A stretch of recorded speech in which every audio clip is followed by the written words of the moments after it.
Do you need encouragement to turn tragedies into your own triumphant life story? If so, this podcast is for you. Listen to powerful guests who have persevered through challenges so you can gain strength to build your championship life. The host of Professor of Perseverance podcast, Dr. James Purdue. Hey, come on in. It's time for us to get some motivation, inspiration, something to fire us up when we have those days that we don't feel like doing much, or we've been kicked in our teeth with life again. I mean, this seems to happen more often as I get older. I don't know why. So, but what can you do about it except push through, drive through, persevere, and live the best life possible? Hey, our interviewer today, our guest of the day is Sue Paulson. She's an author, and we'll get that book up in a second. But she wants to teach you to inspire, to awaken, and embrace your magnificence. So, Sue Paulson, author, welcome to the show. Author of The Healing Call of Cancer. And I'm just guessing, since you had this book, you might have went through a little bit of cancer. You'd be absolutely right, James. Okay. Well, I just assumed it was you. It could have been the loved one went through it and you wrote about that. But the only reason I say this, my mom went through cancer, lung cancer, 25 years ago, and she's still hanging around. Good for her. Wow. So, all right. So, The Healing Call of Cancer by Sue Paulson. So thank you for being on the show. Appreciate you being here and sharing your journey and help get some people fired up. All right. I'd love to do that. So, well, this is, again, pretty simple podcast. You're the star of the show. You throw us in where you think's best suited for us. Well, when I looked at the title of your show, Perseverance, and it took me back. I was thinking about my own journey, and probably as a kid, I was pretty stubborn. I called it determination, but I think my parents called it stubborn. Well, that's right. My parents called me hard-headed. Exactly. Yeah. Well, I think they recognized that in me because they had that too. Like, I come from a long line of very determined people on both sides of my family. Yeah. And when your ancestors are pioneers in a new country, then there's a lot of, well, just get up and go, because that's the only way that you're going to get through to survive. So I haven't faced that level of having to survive in a sod hut and bleak and cold winters. That has not been my experience, but I think I retained whatever genes flowed down through the generations in that. So probably the first adversity that I hit that just knocked me sideways is my mom died very suddenly when I was 17.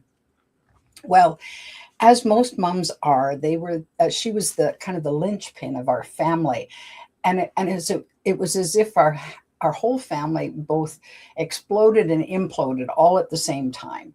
So life as I knew it just evaporated and left me reeling and shocked. And in those days, this was the 60s. Well, we didn't know about grief. We didn't know about the steps of grief. It was just the old style British stiff upper lip. Well, just, suck it up and carry on. And so I did, because I didn't know what else to do. Well, I was out on my own at 18, trying to make my way. My last year of high school was just a disaster because I couldn't focus. And so I didn't go to university as I'd planned. So all I knew was, well, okay, I guess I have to go out and get a job. For some reason we need money, right? Yeah, well, this is it. For some reason. All of a sudden I wanted to be independent, and that meant rent to pay and food on the table and all the rest of it, which I sort of knew how to do, and I'd observed it, and I wasn't a stranger to working, because my grandmother on my mom's side had her own little 24-hour truck stop cafe. So I worked there since I started working with her, learning to serve coffee and wash dishes at age 8. There you go. So I wasn't a stranger to hard work. I just knew that I didn't want to be in the restaurant business because that was a little too hard for me. So life carried on, and I was fortunate to stumble across a personal growth workshop in 1974 called Mind Dynamics, which really just changed my whole outlook on life. Up to that point, I didn't really see myself as a person in my own right. And that seems odd to say, but I was brought up to look after everybody else and to make sure their needs were dealt with and so on. And so I was kind of last in line. And if I began to get close to the front of the line, well, there was always people who were more important than me, either cutting in or I gave them room to move in front of me. Well, after a while, I'm thinking, well, when is it my turn? That's right. You're being the mother figure to these other people because you're putting them ahead of you. Exactly. Some places it's the mother hen in you. Oh, Okay. yeah. Yeah. But yeah, like you're going, oh, when's it my turn? When am I? Well, that's when you got to take control. Yes. Well, that's exactly right. And so this workshop just revealed to me more of who I was. And I was astonished because all of a sudden I had power that I hadn't even really been aware of. And I'd been even using it, but I hadn't focused on it. So that changed my outlook on life. It taught me a great deal about self-responsibility and about the ability we have to influence our own thinking. Like, I mean, let's face it, there's not much in life we have control over. And we can get knocked around a lot. And well, did I have any control over that? Not much. But we do have control over how we handle what comes at us. So the ability to say, well, okay, and now that that's happened, once you get past that, why me? Yeah. That feeling like, what did I do? I thought I was a good person. How can because it always feels like a punishment when really bad things happen. And when in fact, I've learned through some tough times that often it's to break us open to even bigger possibilities, to even bigger gifts than we've ever had before. And I mean, if you'd have told me that when I was in the thick of it, I would have told you, well, just go on, jump off a cliff. Mind your own business. Let me do this my way. Yeah, I'm not listening to you. That's right. That's But right. in So, retrospect, yeah, I've learned that sometimes we go through stuff because we made stupid decisions and yes, it's backfired. of course. Okay. Other things come because life happens and like I said, we have no control over it. Only Mhm. thing we control is how we react to it. Okay. Yes. But I've learned sometimes we go through things to remind us how strong we really are in life. And like you said, to prepare us for the next big thing in life coming. Yeah. Oh, absolutely right. Well, it's interesting when you talk about the preparation because everything I went through leading up to in 2007, I had a near death experience that just rocked my whole world in a way that I never imagined. I was 57 at the time, and it just blew the doors off everything I ever believed, and my whole experience was just such a different focus on life than what I had been brought up to believe or what I ever imagined.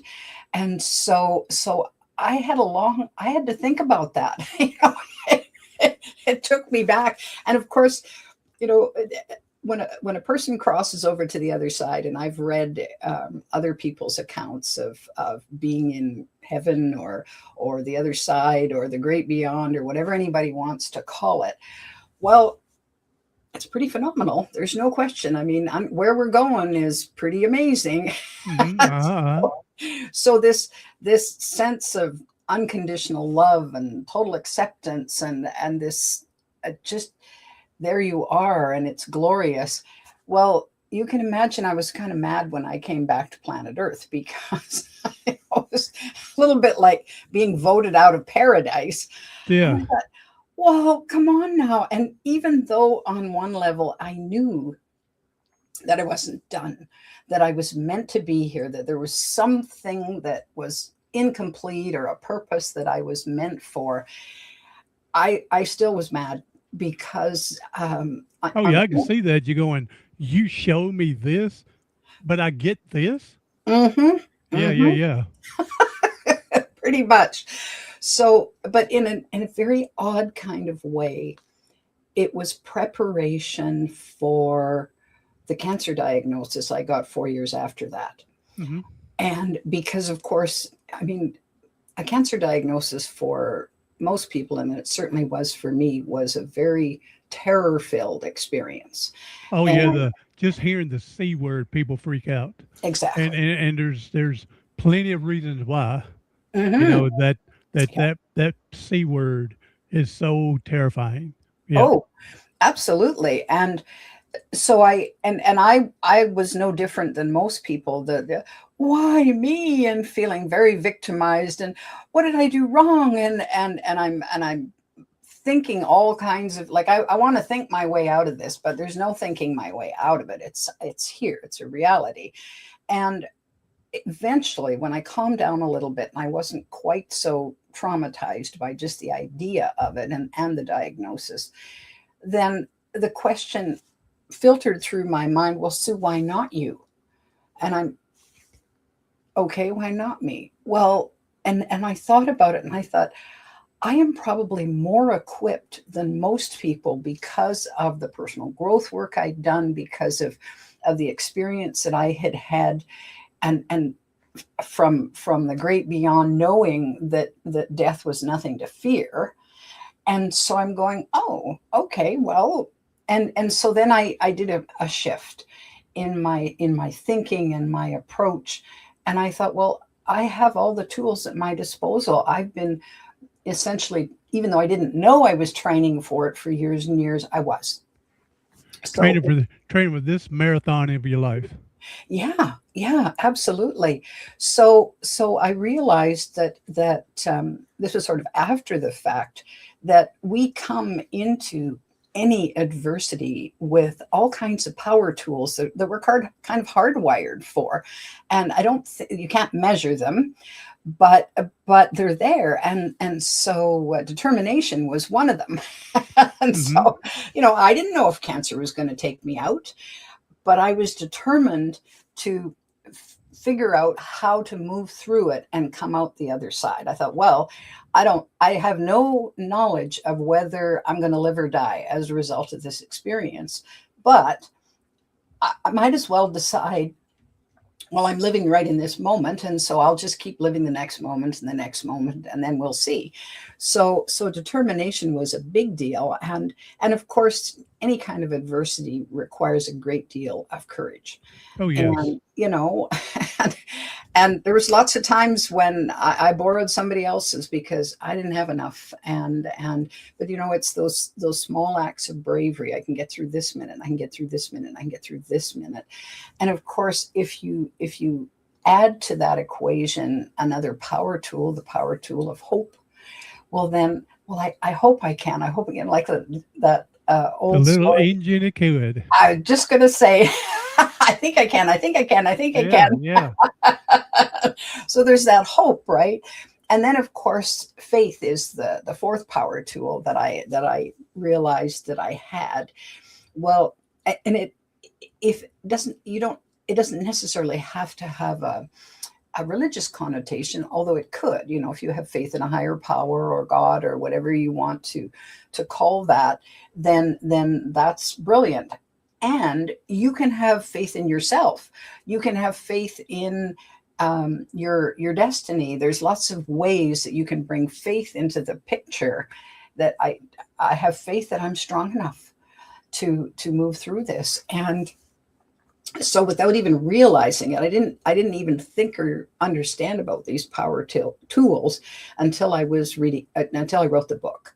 And then I realized, oh, wait a minute. Well, I employed them all. And we all do without probably realizing it most of the Oh, time. yes. Yeah.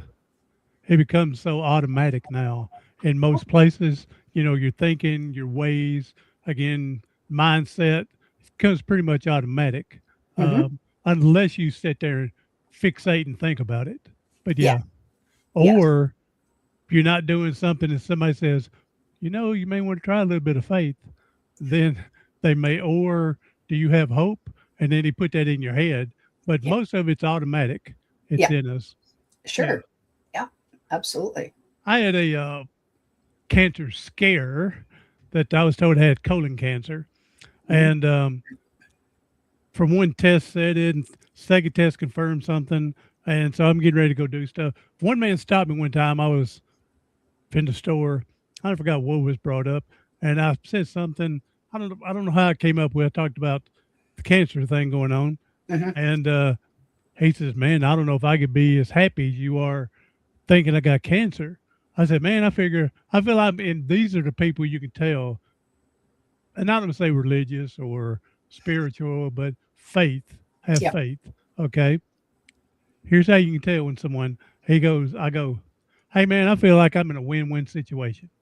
Let's say they go in this next test and look at everything, and then they say, 'Hey, you got 6 months to live.'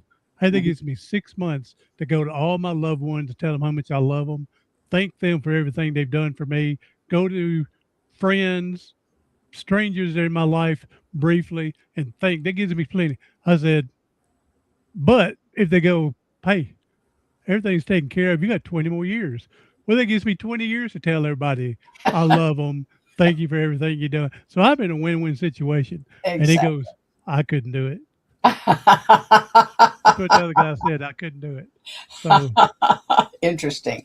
Well, and it's all about perspective, isn't it? And yeah, and certainly I felt similarly. I thought, well, it doesn't matter what the outcome is, I'm going to win, because if I cross over to the other side, I know what that's all about, and it's a party, and so I'm not concerned about that. And if I'm still here, well, then I have another chance. It's like a do-over, hmm, and I get to do over my life and say, well, what was not working that I'm not going to do anymore? What was working that I want to do more of? And is there anything I've missed so far that then I can grab hold? And I think we all have flashes of these moments in our lives where that happens, that we do get an opportunity to do a do-over. Now, whether we actually take advantage of it or not is another thing. Some people don't. Just I've had yeah, people say to me, well, I just want my old life back. Well, excuse me, your old life is gone. It's gone. yeah, You're not getting it back. You'll have it's there's a new normal, a new life, a new something in front of you. So rather than, and I get, yeah, we grieve our old lives. I did, and I do. There's time there because there's things that I'm not able to do now that I was able to do at that point. And so there's at some point we come to this level of acceptance and say, oh, well, what can I do now? And forge ahead. yeah. And let's don't be so afraid of the new thing, the new life, the new you. Yeah. Okay. Yeah, we're going to miss. I mean, don't get me wrong. I don't know if you know, but I'm in a wheelchair. I got my neck broke playing football. Don't get me wrong. Every now and again, I think about my high school days of playing sports. Yep. Okay. And I'm in a wheelchair, can't walk, but I made the best that I could out of my new Yes. circumstance. And that's what we do. Something comes along, do the best you can and move forward. It's not going to be great. It's not going to be perfect, but it can still be a good life or even a great life. Okay. Oh, We don't oh, have to like it. absolutely. We don't have to love it, but we No, have to accept it and to move exactly. forward. And the Yeah. longer you continue living in the old life, the longer it's going to take to move on. Oh, absolutely. Absolutely. And I think the if we can get to a point where we look for the gifts that Yeah. arise from whatever situation we find ourselves in, there are gifts, and if we look for them, and sometimes the gifts far outweigh whatever the challenge was in the first place, and you go, oh, okay, well, and could it be worse? Yep. I mean, I'll take my challenges over anybody else's, thank you very much. because I'm used Yeah, to them. yeah. I'm like you. Yeah, I wouldn't want to trade for some of these what other people are going through. Whew. Yeah. It's Oh, yeah. amazing. It's amazing what life can throw at you Oh, and what's out there. yeah, absolutely. And I mean, I whined and cried about being paralyzed, Sure. but I wouldn't whine and cry about people getting Parkinson's, Alzheimer's. I don't want to trade with them. Yep. At least I have my mind, Yep. and yeah, and I got a decent wheelchair to get around, and so yeah, Exactly. yeah, yeah. Just be thankful for the little blessings that are out there. Yes. Yes. Well, that's right. And they can far outweigh whatever we're dealing with on a day-to-day basis if we allow it. And so a lot of it is mindset for sure. Great thing about once you have conquered something, you sit back 5 years later and go, "Boy, people say that wasn't possible. Look where I'm at now." Yeah. Okay, and Yeah. then again, like you said, even if it's the bad side and you don't get through it all and you pass away, you're on a better end then too. Yeah. So, so yeah. So either way, you're going to win it. It's just Yeah. how you think about it. Yeah. Yeah, absolutely. Well, and I find where people get stuck and suffer. I mean, our suffering isn't really anything to do with the adversity that strikes us or the tragedy that comes into our lives. The suffering is more to do with how we think about it and what we think about it. And we can, I don't know about you, but I know my mind can go off in all kinds of horrifying directions, things that, worry as a big thing. Well, 99.9% of the things I've ever worried about never came to be. But I put myself through this torture because I couldn't let it go. Like it was, the doom was just right there. Well, it's self-induced suffering. That's right. That's right. Yeah, I'm one of them that something comes along, I immediately want to think about the worst thing possible, and Hmm. then figure out how not to get there. Yes. Okay, and then Yes. like you said, it didn't even go that direction in the first place. And here I am thinking about it, and yeah, yeah, exactly. We put our own self through more suffering than we need to. Yeah. Oh, absolutely. Well, and I find at the root of a lot of that suffering is how people perceive themselves from old conditioning and programming and beliefs that either are no longer appropriate or didn't serve very well in the first place. And it comes a lot from childhood when we get parachuted into planet Earth and expected to figure things out. Well, there's lots of things we get told that, well, we're not quite enough and we don't really measure up, and oh, you have all these weaknesses, so you need to pay attention to bucking up with that and doing the best you can.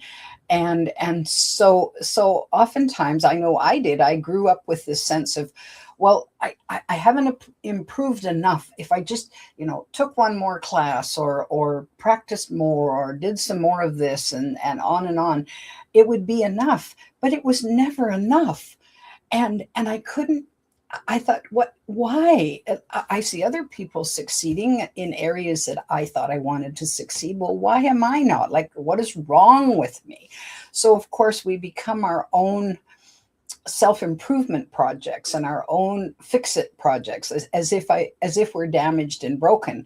Well, of course we're not damaged and broken at all. We're human.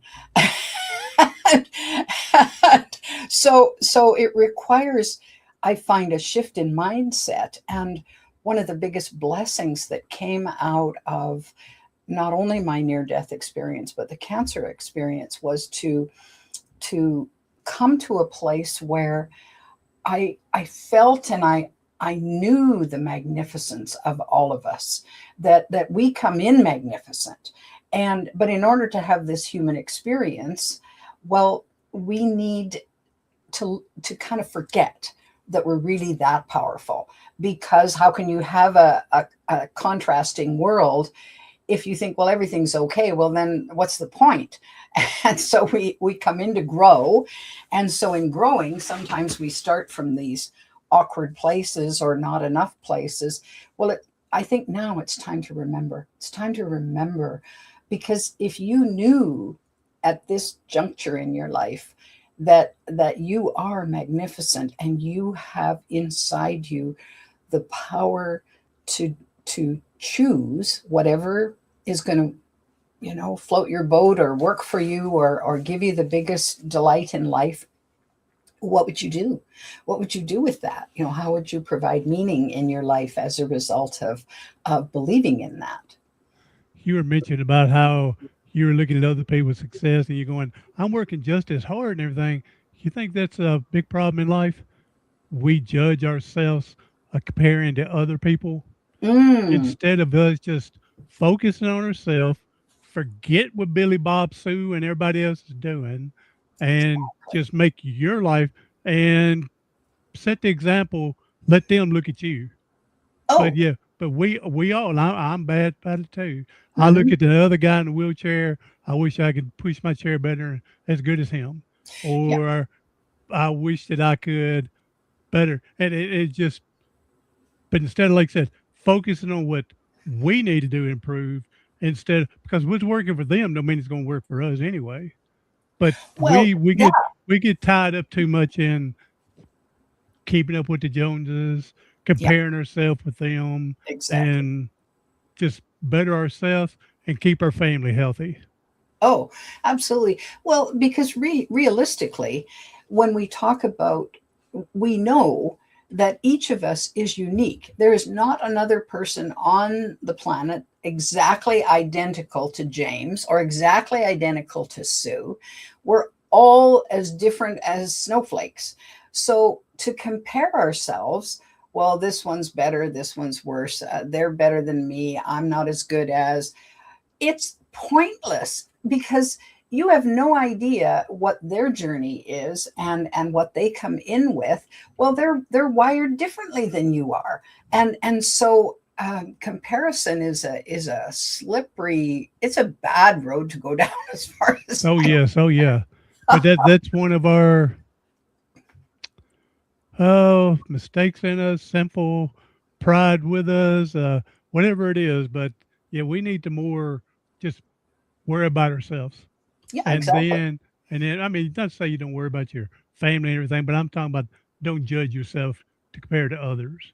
Oh, So, absolutely, but absolutely. I'm bad as the next person about it though. Yep. But I'm trying to get better at it. So, Yes, well, that's right, and I think sometimes that, if you, because on the surface everything that the other person's doing looks like, oh wow, they've got all that in a bag of chips, and they're on their way.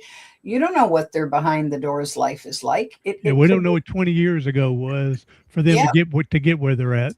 well, exactly. I mean, their life could be a disaster in every other way except the one that you wish you could have for yourself, and you go, no, I'll take my own life, thank you very much, when you That's find. right. That's right. After you saw what they've gone through, even though the final outcome, you're going, I don't want to go through that though. No, that's right. That's exactly right. And I realized a long time ago that, I mean, of course, who doesn't yearn for, unlimited wealth and all those kinds of things. But if I'm honest with myself, I'm not willing to put that level of effort into making that happen. And if I had been, well, I would be that wealthy. I know I'm magnificent enough, and so is everybody else, that if that was that important to them, then they would do whatever it took to get that. Well, I've looked at it and I thought, yeah, that's not that important to me. I hear you. I hear you. So long, I'm just happy that I got a nice house over my head, able Mhm. to get my bills paid, and give me a little bite to eat when I'm, even though I've lost people 85 pounds, and Good so for you. I've been working hard. Excellent. Um, so yep, and as long as uh, family's still nice and healthy, I don't care about all that other stuff anymore. Yeah, So yeah. I'm too Well, old for that. yeah, and I think, if we look at, well, what gives us meaning? Well, that doesn't mean anything to me. Oh, now if somebody dropped a boatload of money in my backyard, and I was able to be an amazing steward of it and use it towards causes and initiatives that mean something to me, that's a whole different kind of ball game for me. And so, but that doesn't mean I can't affect that same amount of change without a boatload of money. So I know the Bible speaks of not supposed to gamble your money away, gamble, or even your life away and everything. You're not supposed to gamble. And I've asked the preachers, never really answered me. Is mhm. it really gambling though if I go buy the ticket and I know I'm going to lose? And their answer is, If they just laugh at me. They don't really give me an answer. So but I go, is it really gambling if I know I'm going to lose? So every time I get a scratch off, instant loser. So, so well, and I'll get just enough. Like sometimes I'll get enough to buy another ticket, and then I'm on a oh roll. I yeah, got $3. I yeah, can get another ticket, so yeah, the yeah. hope just rises and rises, and then That's right. That's right. So, all right, Sue. Well, you have been a peach. You have definitely blessed me today, meeting and talking with you and sharing your journey. So, but I appreciate you being here. If you could please go ahead and share your social media, anything else you want to share for people to get hold of you, talk to you. Sure, absolutely. So they can find me on YouTube at Sue Paulson. I have my new podcast on there, Magnify Your Magnificence. I have some episodes there, as well as all kinds of videos. I've been recording videos for a couple of years now, and so there's over 200 on there. They can find me there. If they want to connect more specifically with me, I have a website, suepaulson.com. That's where they can find me. And of course, my books are on Amazon, so just type my name in and up they'll pop. There we go. Good deal. Do the old Google search and you'll come up. So, Yes. and everybody look out in the future because I know I'm going to be on her podcast. So Absolutely. there you go. Absolutely. All right. We appreciate it and everything. And I'll definitely check out because I like the podcast world right now. And we see and might be able to steal one or two of your clients to come over here and interview too. So I'm happy to refer them to you because this has been a great deal of fun, James. And yeah, well, good deal. I don't have to go stealing this time. So no, good no, no, no, no. I'm referrals. happy to share. And I could definitely share with you some of mine. Yeah. So all Perfect. right, Sue, thank you. Hey, we know the people hurting and struggling today, and if you can leave us with a positive message, that'd be a blessing. I think I want everyone to think about the fact that you are magnificent. You are more powerful than any adversity you will ever face in your life. You have built in power tools. So pull them out. Pull out your courage, your determination, your faith, and your hope.